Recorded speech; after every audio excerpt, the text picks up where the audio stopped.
அனைவருக்கும் கோபிநாத்தின் அன்பு வணக்கங்கள் நண்பர்களே. வருகின்ற 21ஆம் தேதி ஞாயிற்றுக்கிழமை ரொம்ப அற்புதமான நாளாக வருது.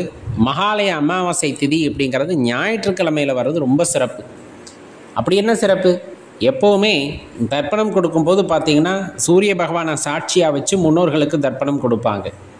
அந்த சூரிய பகவானுக்கு உகந்த நாளான ஞாயிற்றுக்கிழமையில் இந்த மகாலய அமாவாசை வருது அப்படிங்கும் போது அது ரொம்ப சிறப்பு வாய்ந்தது. அதனால தான் சொல்கிறது, இந்த வருடம் எப்பேற்பட்டாவது முன்னோர்களுக்கு தர்ப்பணம் கொடுத்து விடுங்கள்.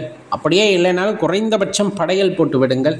அதுவும் என்னால் பண்ண முடியலைன்னா குறைந்தபட்சம் முன்னோர்களை மனதில் நினைத்து கொண்டு காகத்துக்கு எள் கலந்த சாப்பாடு வச்சுருங்க. வீட்டிலேயே எள் தண்ணீர் இறைச்சிடுங்க.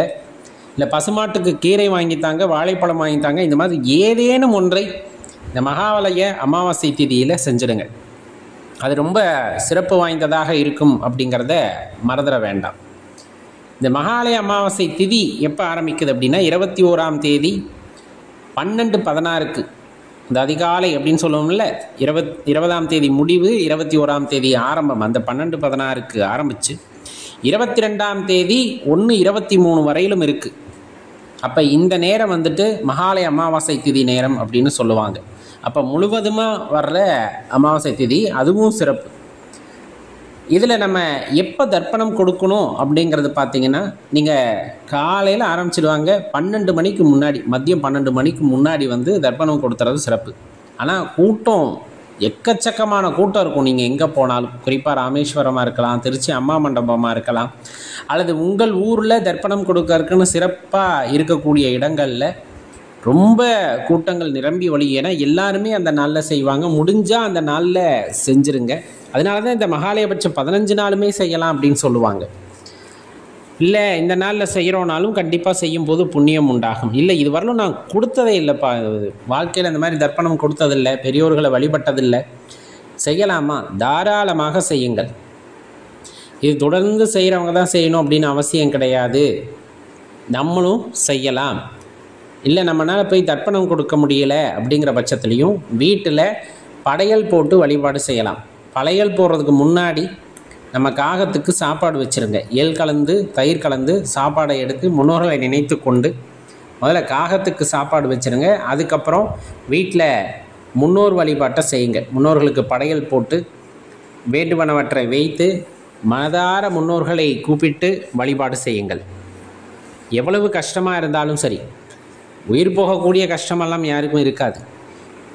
அவங்க படையல் போட்டு சாதம், சாம்பார் இதெல்லாம் சேர்த்து மனதார கூப்பிடுங்கள். வீட்டில் இருக்கின்ற பெரியவர்கள் எடுத்து அதை உண்டு மகிழ்ச்சியாக ஆசீர்வதிக்க வேண்டும் என்று விண்ணப்பம் செய்து கேட்டுக்கொள்ளுங்கள்.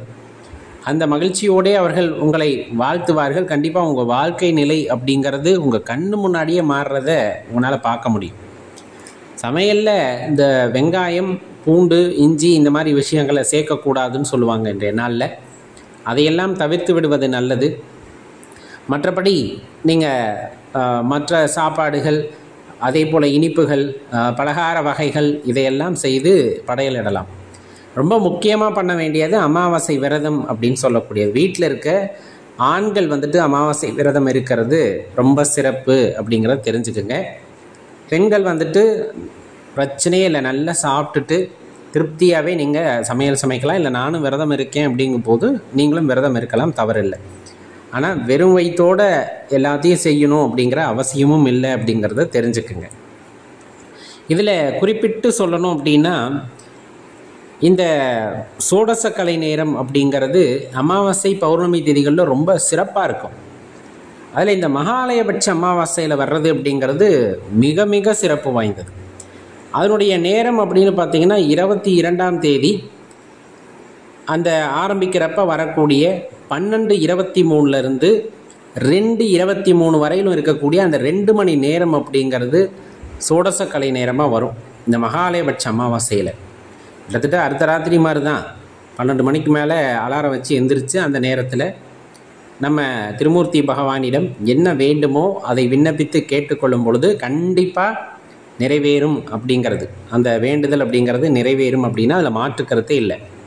காரணம் அந்த நேரம் அவ்வளவு சக்தி வாய்ந்தது. அதை பயன்படுத்தி தனது வாழ்க்கையிலே மேம்பட்டவர்கள் ஏராளம் அப்படின்னா அதில் எந்த சந்தேகமும் நீங்கள் கொள்ள வேண்டாம். முயற்சி செய்து பாருங்கள். இன்னும் வழிபாடுகள் செய்வதற்கு உகந்த நாள் அப்படின்னா இந்த மகாலய அமாவாசை. எதுக்கு? குலதெய்வ வழிபாட்டுக்கு. குலதெய்வ வழிபாடு நேராக குலதெய்வ ஆலயத்துக்கு போய் மாவிளக்கு போட்டு விளக்கேற்றி குலதெய்வத்தை மனதார வேண்டிக் கொள்ளுங்கள். அது ரொம்ப சிறப்பு. இப்போ போக முடியல, வீட்டில் படையல் போட்டிருக்கோம், அடுத்து தெய்வத்தை வழிபடலாமா? படையல் போட்டு சாமி கும்பிட்ட பிறகு வீட்டில் தெய்வ வழிபாட்டை கண்டிப்பாக செய்யலாம். அதில் எந்த தவறுமே இல்லை அப்படிங்கிறத தெரிஞ்சுக்கங்க. முடிஞ்சால் அருகாமையில் நமக்கு குலதெய்வ ஆலயம் இருக்குது அப்படின்னா வண்டி எடுத்துகிட்டு போய் நேராக குடும்பத்தோடு போய் அங்கே போய் சுவாமியை கும்பிட்டுட்டு அங்கே அமர்ந்து சாப்பிட்டுட்டு ஒரு 4-5 பேர்களுக்காவது அன்னதானம் செய்து விட்டு வாருங்கள். ஏன்னா இப்போ நம்ம விரதம் இருக்கிறது பெருசு இல்லை, பூஜை பண்ணுறது பெருசு இல்லை, அது நல்லபடியாக நிறைவேறணும், முடியணும். அதுதான் இந்த இடத்துல குறிப்பிட வேண்டிய விஷயம். அவ்வாறு அது நல்லபடியாக நிறைவடையணும் அப்படின்னாலே அதற்கு முதலில் சொல்வது தான தர்மங்கள் அப்படிங்கிறது தான். நம்ம எந்த அளவுக்கு தான தர்மங்களை இன்றைய திதியிலே செய்கின்றோமோ அந்த அளவுக்கு முன்னோர்கள் மகிழ்ந்து நமக்கு நல்லாசி புரிவார்கள் அப்படிங்கிறது அசைக்க முடியாத நம்பிக்கை. அதன் வாயிலாகத்தான் சொல்கிறது, முடிஞ்சால் குலதெய்வாலயத்துக்கு போகிறப்ப அல்லது வீட்டிலேயே சாமி கும்பிட்டதற்கு பிறகும் கூட நீங்கள் அன்னதானம் செய்யலாம். இப்போ படையல் போட்டிருக்கோம், படையல் போட்ட சாப்பாட்டை உறவினர்கள் முதல்ல சாப்பிட்டுட்டு அப்புறம் மற்றவங்களுக்கு சாப்பிட வைக்கிறது சிறப்பு. அதுக்கப்புறம் அன்னதானம் செய்யலாம். இந்த மாதிரி விஷயங்களை செஞ்சுக்கலாம். இதில் குறிப்பாக காவல் தெய்வங்கள் இருப்பாங்க இல்லையா, ஆண் தெய்வங்கள் காவல் தெய்வங்கள் இருக்காங்க. அப்படிங்கும்போது அந்த தெய்வங்களையெல்லாம் வழிபடுவதற்கு ரொம்ப ஏற்ற திதி அப்படின்னு சொன்னோம்னா இந்த அமாவாசை திதி சொல்லுவாங்க. அதுலேயும் குறிப்பாக மகாலய அமாவாசையை சொல்லுவாங்க. ஏன்னா நம்ம காவல் தெய்வங்கள்லாம் பார்த்தா ஊர் நாட்டா தெய்வம் இந்த மாதிரி சொல்கிறாங்க இல்லையா, எல்லாம் பார்த்தா ஒரு காலத்தில் நமக்கு முன்னோர்களாக வாழ்ந்து மக்களை காப்பதற்காக இன்னுயிரை நீத்தவர்களாக இருப்பார்கள். கிட்டத்தட்ட நம்ம முன்னோர்கள் தான். அவங்கள தான் நம்ம பெரும்பாலும் காவல் தெய்வங்களாக வழிபடுவோம். அவர்களையும் நேரே சென்று அந்த ஆலயத்திற்கு போய் வழிபாடு செய்தல் அப்படிங்கிறது அவர்களுடைய பூரணமான ஆசியை மட்டுமல்லாமல் அவர்களுடைய ஆசீர்வாதத்தையும் நமக்கு அது பெற்றுத்தரும். அப்படின்னா அது கண்டிப்பாக ரொம்ப சிறப்பான நாளாக அமையும் அப்படிங்கிறதுல எந்த ஐயப்பாடும் உங்களுக்கு தேவையில்லை. அடுத்து ரொம்ப முக்கியமான விஷயம், கடன் தீரமாட்டேங்குதுன்னு இருக்கீங்க அப்படின்னா இந்த மகாலய அமாவாசை திதி வருது இல்லையா, அதில் செவ்வாய் ஓரை அப்படிங்கிறது இருக்கும். அந்த செவ்வாய் ஓரையில் நீங்கள் வாங்கின கடனில் ஒரு சின்ன பகுதி, ஒரு 1000மோ 2000மோ முடிஞ்ச ஒரு 10,000மோ அசல் தொகையில் அதை நம்ம திருப்பி செலுத்தும் பொழுது கண்டிப்பாக அது படிப்படியாக என்னாகும் அப்படின்னா அந்த கடனானது குறைய ஆரம்பிக்கும். அதை நீங்கள் கண்கூடாக பார்க்க முடியும் அப்படிங்கிறத தெளிவாக தெரிஞ்சுக்குங்க. மேலும் சித்தர்கள் வழிபாடு செய்வதற்கு மிகவும் ஏற்ற தினம் அப்படின்னா இந்த தினத்தை குறிப்பிட்டு சொல்லலாம். அமாவாசை கிரிவலம் போவோர்களும் நம்ம மேற்சொன்ன மாதிரி நேரத்தில் அமாவாசை கிரிவலம் போகிறதும் ரொம்ப சிறப்பான பலன்களை கொடுக்கும் அப்படிங்கிறத மறந்துட வேண்டாம். இன்னும் பல அற்புதங்களை செய்யக்கூடிய இந்த மகாலய அமாவாசை திதியை எக்காரணம் கொண்டும் யாரும் தவற விட்டுறாதீங்க. மறக்காமல் இந்த பதிவை லைக் பண்ணிவிட்டு உங்கள் நண்பர்களோடையும் பகிர்ந்துக்குங்க. நன்றி, வணக்கம்.